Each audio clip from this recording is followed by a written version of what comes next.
दोस्तों आज की इस वीडियो में बात होगी मुग़ल सल्तनत के तीसरे सुल्तान यानी जलालुद्दीन अकबर के बारे में।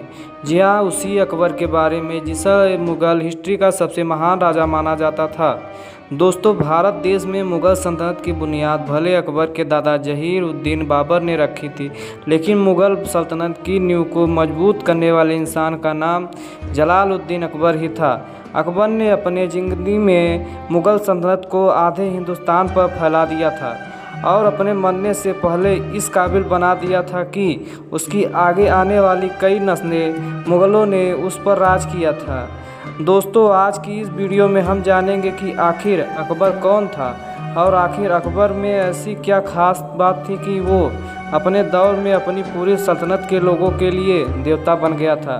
लोग उसके दरबार में आके मन्नतें मांगा करते थे। लोग उसके सामने आकर अपने सारे सरों को झुकाया करते थे, यहाँ तक कि वो अपने सल्तनत में रहने वाले लोगों के नज़रों में इतना बाइज्जत और कीमती हो चुका था कि उसने अपने ही अलग धर्म बना लिया था और तमाम चीज़ों की वजह से उसका नाम हमेशा हमेशा के लिए अकबर दी ग्रेट बढ़ गया था। साथ ही साथ आज हम जानेंगे कि आखिर हल्दी घाटी के युद्ध में क्या हुआ था, क्योंकि आज के बहुत से लोग हल्दी घाटी के युद्ध के बारे में बहुत सी अफवाहें फैलाते हैं। क्योंकि कोई कहता है कि हल्दी घाटी युद्ध में अकबर जीता था, तो कोई कहता है कि महाराणा प्रताप ने जीता था। आज की इस वीडियो में हम आपको इस युद्ध की सच्चाई बताएंगे।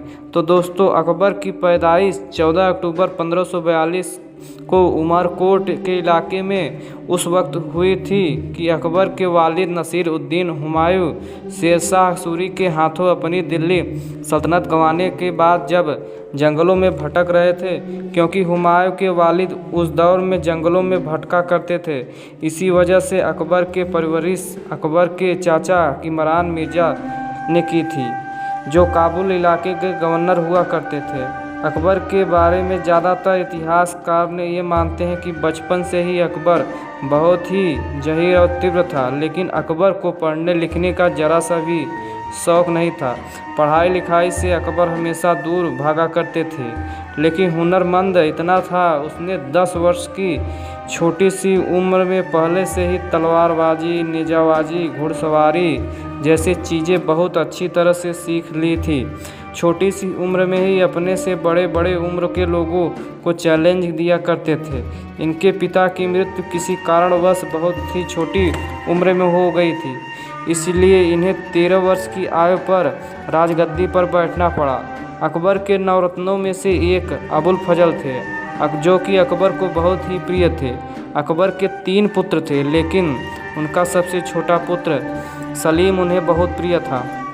उसके आगे जाकर जिसका नाम उसका जहांगीर पड़ गया, लेकिन सलीम अपने पिता के विरुद्ध रहता था। इसी बात की उन्हें बहुत चिंता लगी रहती थी। एक दिन की बात है, जब अकबर दक्कन के अभियान में व्यस्त था, उस समय उसके पुत्र सलीम ने उत्तर भारत में विद्रोह कर दिया और अकबर के सबसे छोटे प्रिय नवरत्नों में से एक अबुल फजल की हत्या करवा दी। इस घटना के बाद अकबर के दिल को बहुत गहरा चोट पहुंचा और उसके बाद उसका स्वास्थ्य बिगड़ता चला गया।